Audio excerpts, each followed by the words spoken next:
Bem-vindo, meu irmão, bem-vindo, minha irmã. É o momento do nosso Magnífica. A gente se une com muito carinho, com muita piedade à Nossa Senhora. Contempla essa figura tão humana e, ao mesmo tempo, tão penetrada pelo mistério da redenção do seu filho. E quanto mais a gente olha para Maria como mulher, como irmã, como cooperadora do seu filho, é tão importante perceber nela a primeira cristã, aquela perfeita discípula missionária de Jesus. E é por isso que o livro, digamos assim, mais belo que nós temos para chegar ao conhecimento de Jesus é exatamente a contemplação daquela que foi sua mãe e aquela que guardou o segredo da sua origem dentro do seu coração, sempre meditou sobre isso, e ela, mais do que ninguém, se tornou cheia da graça que seu filho veio trazer para todos nós. E nesse bate-papo sempre tem alguém com quem a gente conversa. E hoje eu queria conversar um pouquinho com a professora Alzerinha Rocha de Souza. Alzerinha, seja bem-vinda ao nosso Magnífico. Obrigada, Padre Ulisses, pela acolhida. É sempre um prazer grande estar aqui para falarmos sobre Maria e colaborarmos com vocês. Então, gente, Alzerinha, ela faz questão de sublinhar, né, Alzerinha? Eu sou leiga, Eu sou leiga. bem batizada, mas ela traz uma preparação muito grande. Ela estudou teologia na Universidade Católica de Louvain, na Bélgica. Ela é mestre em teologia pela Universidade de San Damaso de Madrid, bacharel em teologia pela PUC de São Paulo, né? E a Alzerinha tem constantemente, como toda boa teóloga, essa capacidade de ir elaborando a sua teologia, digamos assim, o seu modo de ver tudo aquilo que é o mistério de Deus, que no final das contas, por mais que a gente penetre, a gente consegue no máximo vislumbrar a maravilha do que é o mistério de Deus por nós. Então ela tem uma teologia prática em missiologia, pesquisando sempre, tem um pós-doutorado fazendo na Universidade Católica de Pernambuco, missão e processo de evangelização, o método Comblain para as comunidades do Nordeste, professora pesquisadora de ITESP e da PUC de Minas. Então, traz uma bela e profunda experiência de reflexão teológica. E nós vamos nos aproveitar um pouquinho, Elzerinha, disso aí. Fique à vontade. Até porque você nos deu a graça de já publicar conosco, já fez a palestra, publicar conosco esse libreto da Escola de Maria, coleção Escola de Maria, número 12, Maria, Mulher Eucarística e Praxis Social, né? Está aqui, né? E depois vai ser também palestrante no nosso 15º Congresso Mariológico de maio, junho. Na alegria de estarmos aqui reunidos, a primeira coisa que pediram que você esclarecesse para a gente é exatamente essa expressão que nós usamos com muita facilidade na teologia, praxis, né? Quando eu falo em praxis, o que eu devo entender, Alzira? Então, Padre Ulisses, antes da gente começar a falar em praxis, eu queria dizer Sim. que eu faço propaganda de ser leiga. Eu acho que a teologia, ela é também para os leigos, né? A teologia é um direito. Eu sou uma leiga que tive a graça de ter pessoas que me incentivaram desde a graduação, mestrado, doutorado, e encaminhar minha vida e dedicar, não é? Agora profissionalmente, à formação no conjunto eclesial. Mas eu acho que é sempre uma referência, ou pelo menos eu gostaria que todos os leigos também pudessem, não é? Sim, certamente. Fazer essa experiência e se aprofundarem, não é, no estudo da teologia. Mas, falando sobre a praxis, praxis parece um nome muito complicado, né, e um termo muito teológico, mas, no fundo, praxis é a nossa prática. De maneira Sim, muito simples, praxis é a nossa prática, tudo aquilo que nós fazemos, não é? sim, A diferença mais acentuada de uma prática comum e de uma prática cristã é que para a prática cristã nós temos um parâmetro, não é? Nós não fazemos, nós cristãos, pelo menos não deveríamos fazer as coisas de qualquer maneira, porque nós temos um parâmetro, não é? Santo Irineu de Lyon vai dizer que nós temos dois parâmetros. Nós temos o parâmetro que Deus continua, vai dizer Santo Irineu, né? Deus continua agindo na história através das suas duas mãos. Eu gosto dessa imagem da mão.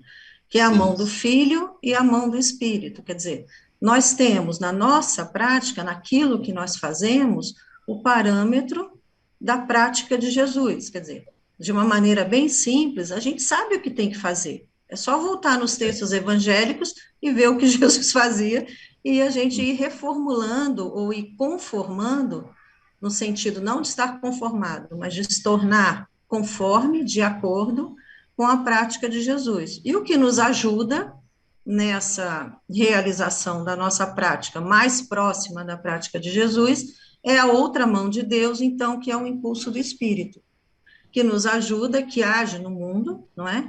E que nos ajuda a superarmos as nossas dificuldades, as nossas limitações humanas, que não são poucas e que cada um de nós sabe quais são, não é? Então, tendo esses dois referenciais, a nossa praxis, ou a nossa prática, ou a nossa ação é mais fácil, eu acho, não é, da gente entender, ela vai ficando com cada vez mais, com o jeito de Jesus e cada vez mais com aquilo que traduz efetivamente quem é Deus, não é? Então, em última instância, além de nós não sermos qualquer coisa para Deus, né, nós somos muito, a nossa ação é aquilo que diz mesmo de Deus no mundo. Logo, além de nós sermos muito importantes, a nossa ação é um testemunho. O que é um testemunho? É algo que diz alguma coisa de Deus ao outro. Por isso que a ação cristã, ela não pode ser pensada de qualquer maneira ou feita de qualquer maneira e depois a gente vai lá e confessa o que fez, não é? A sim. gente tem que ter muito cuidado com a postura que temos, com o exercício que temos com cada um de nós, porque isso é um processo também de evangelização. Pela nossa prática, aliás, tal como Maria, né? Pela nossa prática, nós evangelizamos também os outros. Nós mostramos ao outro quem é, a quem nós seguimos, a que Deus nós acreditamos, em quem nós colocamos a nossa confiança e aquilo que nos direciona e que nos dá os nossos valores, não é? O nosso valor de vida e que nos encaminha. Então, quando a gente fala praxis cristã, que parece algo muito complicado, no fundo é a ação cristã, não é? Que não deve ser nem feita de qualquer maneira, porque nós temos parâmetros para fazer de uma outra forma, e se nós nos afirmamos como seguidores de Jesus, e a gente afirma isso com tanta naturalidade, não é? É Nós verdade. devemos também viver como a quem a gente afirma que segue, porque senão há uma ruptura, não é? A gente diz que faz uma coisa e faz outra. E existem Certamente. muitas formas, não é, de praxis, não é? Existe a praxis do testemunho. A semana, o período da quaresma é um período muito próprio para se repensar a questão da prática, não é? A própria Quaresma diz, né, jejum, oração e caridade, quer dizer, são três pilares da prática, mas que permeiam não só o período da Quaresma, não é? Mas que permeiam toda a vida cristã e nos espaços onde nós normalmente estamos. A gente, eu acho que pode dizer, Rosinha, que, num certo sentido, a praxis é mesmo é ela que tenta criar uma coerência entre a teoria e a vida das pessoas, né? Porque na Isso teoria da aí. reflexão é tão bonito ser um ótimo teólogo, conhecer um bocado de coisa, a Bíblia de cor e salteada, e manipular da melhor forma possível, colocar exatamente o que a gente quer ali dentro, né? Eu tenho sempre É por isso mim aí. que uma das coisas importantes é essa humildade da gente de saber, eu creio em Jesus, mas eu ainda estou distante da praxis dele. Eu não Ah, consegui assumir aquilo que foi a vivência, o modo de ser, os valores que ele, pelos quais ele deu a vida, nos comunicou a sua graça, porque essa praxis, essa ação, essa experiência de Jesus, nós ainda estamos assim a alguns anos-luz. E a sociedade como toda, a igreja é a também, tem que sociedade. reconhecer, estamos ainda distantes. Então, de um É, lado é bonito que a gente aprofunda o conhecimento, do outro lado, eu diria assim, entre aspas, quase vergonhoso, como a gente se sente ainda tão distante. Nossas estruturas, nossas instituições todas, né, elas ainda não conseguem espelhar o reino de Deus que Jesus ensinou para uhum. nós, né? É só ver Mas essa coisa que vai acontecendo, como que é nossa, doloroso desumano, anti-evangélico, tudo que é o oposto da humanização que Jesus pede e oferece para nós. Mas, por outro lado, eu acho que, não é, eu costumo dizer para os meus alunos, no primeiro momento, há um desânimo, se a gente olhar o mundo como está Ah, sim, estruturado sim. hoje, há muita distância, mas também eu acho que nós temos que nos habituar a olhar os bons sinais, não é? Sim.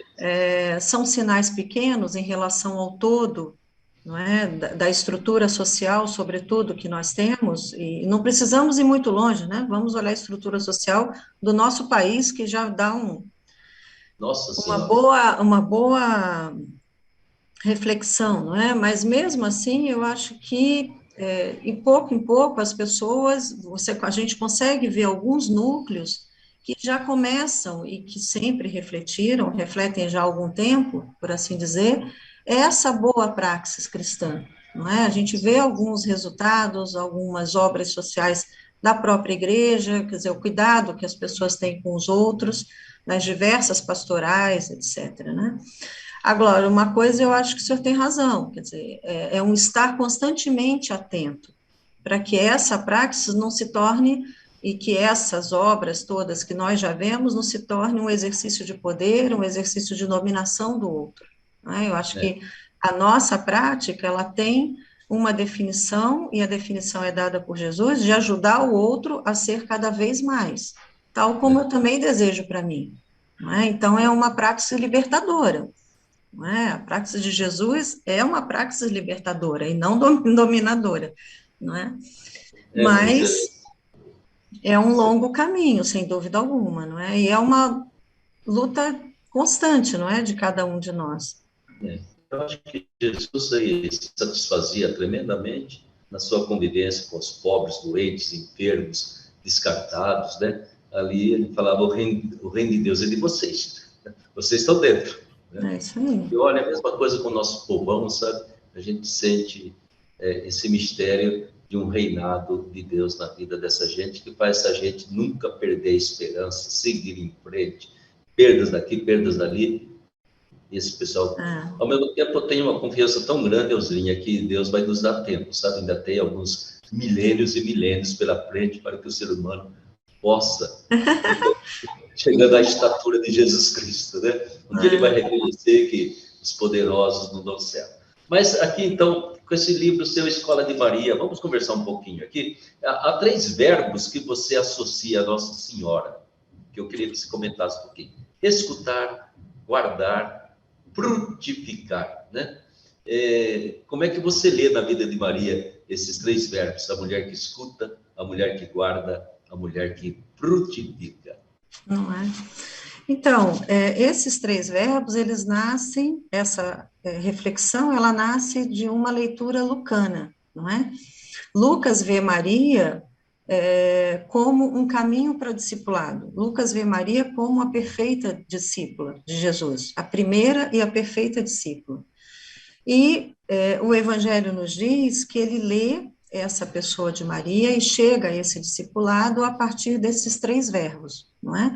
Então, Maria é aquela que escuta, não é? Ali no Lucas 1, 26 até o 38, logo da Anunciação. Maria é aquela que escuta no sentido de que ela ouve, não é? O apelo do anjo, ouve o convite. Eu gosto de pensar em convite, porque Maria não foi obrigada a aceitar nada, não é? Eu gosto de pensar em convite.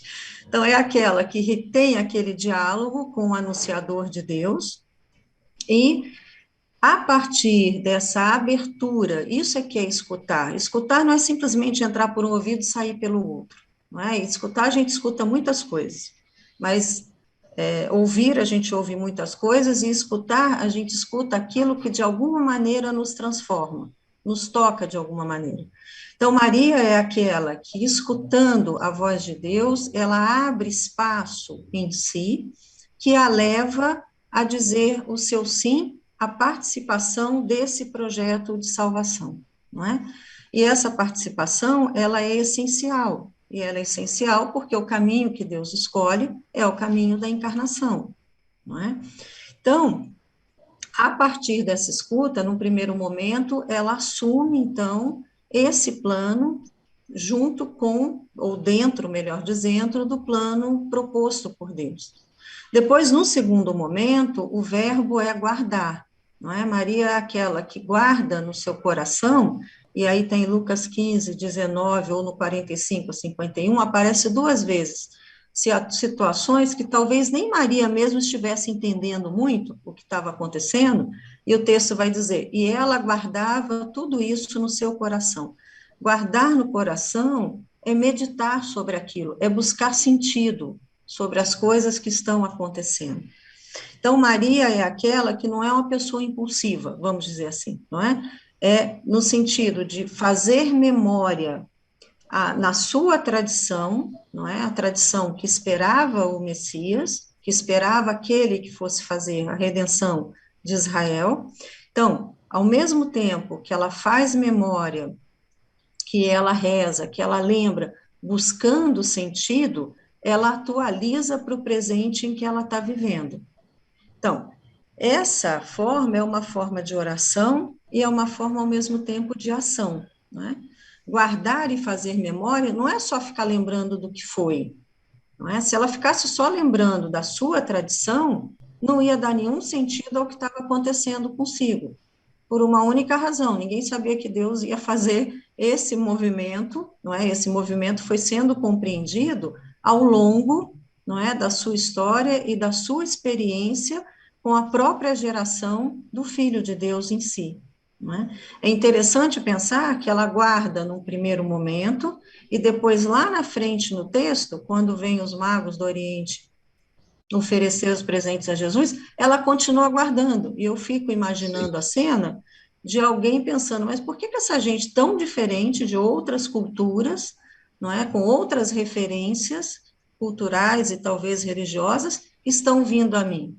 Quer dizer, uma moça jovem, não é, uma jovem mãe, não é, vendo aquelas três pessoas, pelo menos é assim que o texto descreve, se a gente for trazer a cena mais viva, estou eu lá, uma jovem mãe com seu bebê e chego.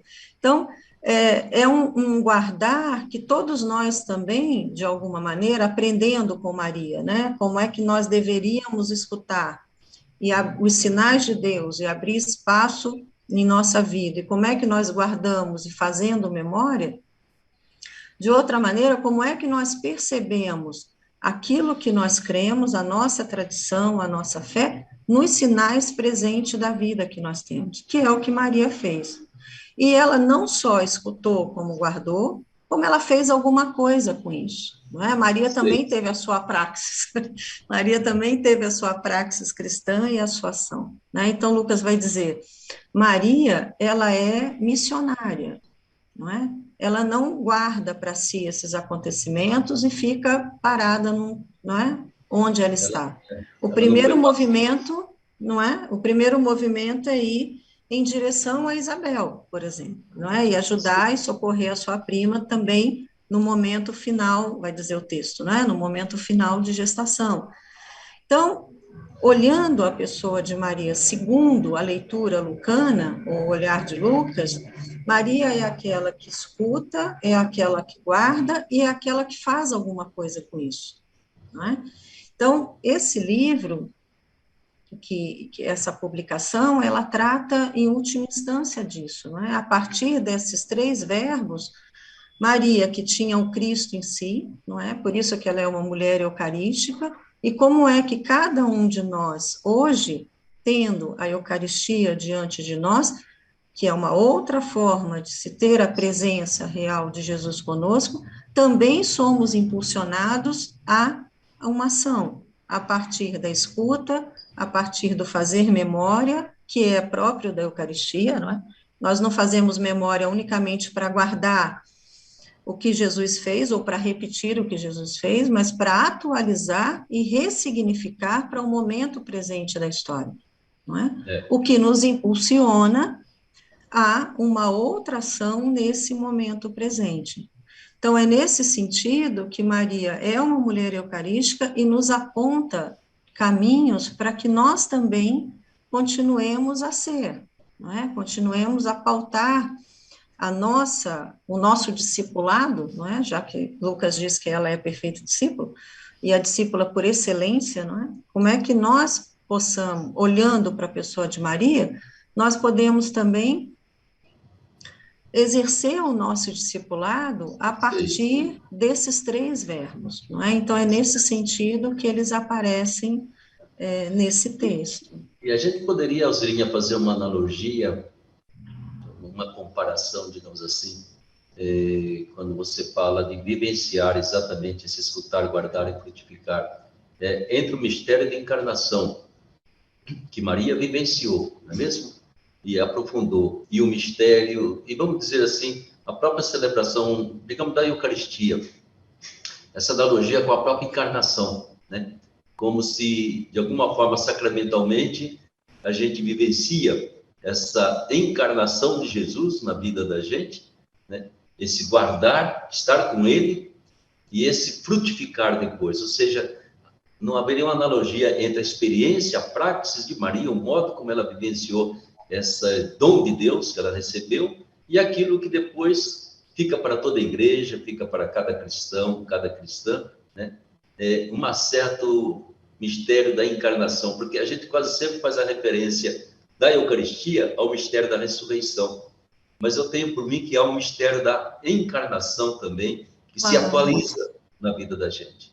não é? Porque normalmente, eu acho que no inconsciente, não é, geral, assim, nós nos detemos na ressurreição e na Eucaristia, mas a gente esquece com muita facilidade que Jesus é aquele que viveu, morreu e ressuscitou. Esse é o conjunto cristológico. Só morre quem vive, só ressuscita quem morre, porque senão não tem É, sentido. Parece que a pessoa caiu no momento só da morte e da ressurreição. é, Teve uma época, agora eu acho que isso tem melhorado bastante, não é? Mas teve uma época que a Sexta-feira Santa ela tinha mais ibope do que o sábado de Aleluia, sim, o sábado da vigília, não é? E isso fica muito marcado e se esquece dessa vida que começa, não é? Histórica de Jesus, que começa exatamente nesse momento da encarnação e com a pessoa de Maria. Daí a importância dessa abertura e desse sim de Maria em todo esse processo, né? E se a gente não considera essa primeira parte, vamos dizer assim, histórica, se vou colocar pedagogicamente, né? Uma primeira parte da vida, a segunda parte a morte, a terceira a ressurreição, a gente não tem como afirmar que Jesus é vivo hoje sei. para nós, não é?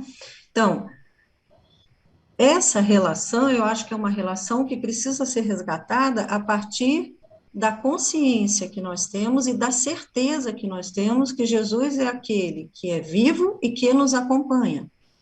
E que nos acompanha especialmente no mistério eucarístico, não é? Que Sei. visivelmente para nós é o que dá uma referência maior, não é?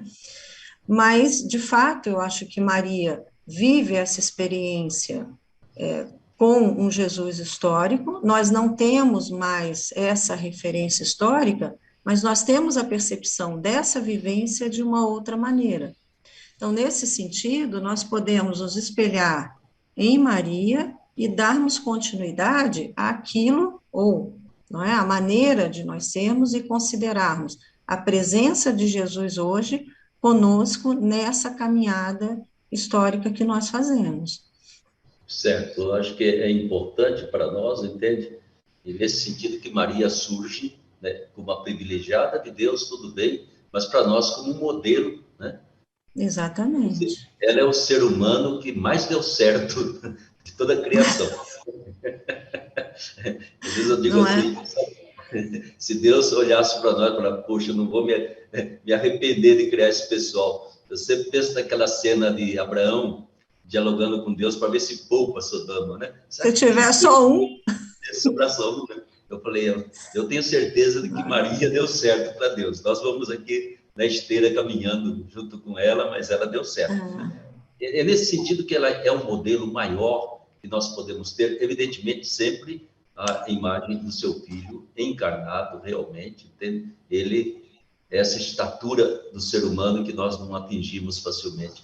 Mas aquela que, como modelo mais próxima, ela é totalmente nossa, totalmente humana, né? e ela foi totalmente penetrada pela graça do Filho. Ela conseguiu deixar que isso acontecesse na vida dela, se engajou totalmente e jogou toda a sua história dentro dessa história da redenção. Modelo para a comunidade, modelo para a nossa praxis cristã. Enfim, não é apenas aquela que a gente recorre nas dificuldades da vida, mas que a gente deveria mirar assim como um espelho e falar, é por aí que tinha que ir a minha vida. Eu acho que aí, Padre Ulisses, que se encontra a beleza de Maria. Maria era humana, Sei. não é? Maria não é Deus. Ainda que algumas pessoas a coloquem em outros espaços, não é? Talvez um pouco elevados, Maria era humana. Então, se Maria é aquela que pôde, não é? Isso nos dá esperança de que cada um de nós, também dentro do seu ritmo, das suas limitações, das suas referências pessoais, da sua própria história, também pode, não é? Sei. E cada vez mais apurando esse discipulado, melhorando a sua praxis, aprofundando esse segmento que nós afirmamos, não é? Eu acho que a grande beleza de Maria é que ela se torna um parâmetro, um modelo, porque ela é como nós, não é? Ela não é alguém diferente, não é alguém, claro, ela é especial Sei. nesse projeto de Deus, a gente entende tudo isso, não estou diminuindo, não é? Mas, em essência, ela é como nós, o que significa que, Então, olhando para Maria, nós também podemos, não é? E é muito a gente bonito isso. pode com todo direito dizer que Maria é nossa irmã, porque Não é? plenamente humana como nós, não é mesmo? Redimida como nós, né? Só que ela colaborou de uma forma extraordinária a esse mistério. Mas ela, no fundo, é nossa irmã na nossa humanidade, né? E na nossa Como família. resgata, como resgata Paulo VI, né? Essa ideia da Irmandade de Maria.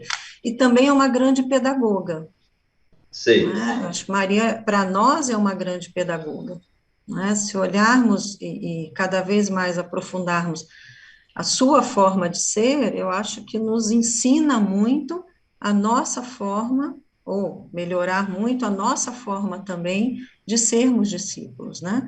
Maria é sei. aquela que se torna missionária, ela se torna uma peregrina da fé, é aquela que olha pelos pobres, é aquela que traz no seu Magnífica os pobres, não é? Como aquela que anuncia quem vai derrubar a força do seu, não é? Com a força do braço de Deus, aqueles que são os poderosos, enfim, eu acho que é um conjunto dentro dos personagens, poderíamos dizer assim, não é? Da Sagrada Escritura, notadamente do Novo Testamento, é um personagem completo, não é? Desse modelo de segmento. Sei, sei. Isso eu acho que é muito importante para nós, né? E esse exemplo de Maria, essa capacidade que ela teve de penetrar, vislumbrar mais de perto o mistério, porque eu acho que Maria guardava o segredo, você guardava no seu coração, porque ela olhava para aquela criança e dizia: Meu Deus do céu, como é possível que o divino esteja totalmente presente nessa criança, né? Como é Não é? possível que tudo aconteceu? Tudo bem que a gente esperava o Messias, mas não esperava desse tamanho e desse jeito que É, veio. Isso é importante é. para ela. E ela, eu acho interessante porque ela continua muito presente na história da igreja, seja quando a igreja institucional, missionário estavam presentes, seja quando estavam ausentes, aquela figura pequenina de Maria estava lá com o povo, não é mesmo? E o tempo todo acompanhando essa história. O Brasil, eu vivi isso, né? Quando a gente via o padre uma vez por ano, na festa da padroeira. De resto, nós nos defendíamos com Nossa Senhora da Guia. É verdade, não é? Mantinha nossa fé de geração em geração com Nossa Senhora da Guia e uma capelinha de Santa Cruz. Estava de bom tamanho para nós. E mantinha a fé do povo, não é? Exato, No isso é fundo, a importante. evangelização no Brasil, sobretudo, trazida pelos portugueses, ela é uma evangelização mariana por essência. O que chegou primeiro Exato. aqui não foi a missa, foram, e tudo bem, que vieram nos estandartes os colonizadores, e depois ela É, foi se encarnando com o nosso povo latino-americano, não é? exatamente. Mas é uma evangelização mariana, não é? Até hoje, no Nordeste, nos lugares mais distantes, é o que guarda a fé do povo. é a reza do terço, é a meditação dos mistérios marianos, né, da vida de Maria, é o que mantém a comunidade unida. E é bonito porque em Pentecostes é Maria que mantém a comunidade unida. Não é? Ela estava todo mundo trancado com medo, todo mundo correu, e Maria mantinha a comunidade unida. Não é? Quando eu vejo essas comunidades distantes, não é, fazendo esse movimento, eu lembro logo dessa cena de Maria como um ponto de convergência, não é? Não para si, mas um ponto de convergência que nos leva a mais, né? Que nos leva a seu filho. Eu acho que é bom demais, viu? A gente poderia conversar bem mais ainda, né, Alzerinha, sobre esse modelo, Maria modelo, né? Mas é bom também a gente saber que ela não é um modelo estático, ela é um modelo que está agindo, atuando, preocupada, cuidando, é um modelo ativo, né? Porque ela tem uma loucura para que o filho e seus filhos e filhas se tornem um pouco mais a sua imagem e semelhança. Estamos terminando já o tempo, dá uma luzinha a mais para nós aí, André. Um fechamento daquilo que você nos disse. Não, eu queria mais uma vez, então, agradecer a colaboração, esse momento de partilha.